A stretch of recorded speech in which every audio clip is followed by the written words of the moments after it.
In this video, I'll show you how to download and install X, formerly known as Twitter, on your Mac using Google Chrome. This method installs the X website as a standalone app, allowing you to open it in a separate window without using a regular browser tab.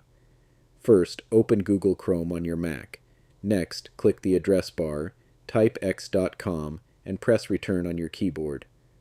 Once the X website has loaded, click the three vertical dots in the top right corner of Google Chrome. From the menu, hover over Cast, Save, and Share, then select Install X. A confirmation window will appear. Click Install. X will now open in its own separate window and work like a regular application on your Mac. You can sign in using your existing X account or create a new account by following the instructions on the screen. To quickly access the app later, right-click or control-click the X icon in the dock. Next, hover over Options and select Keep in Dock. Now, even after you close the app, the X icon will remain in your dock, allowing you to open it again with one click. You can also find the installed app inside your Applications folder, and that's how you can download and install X on your Mac using Google Chrome.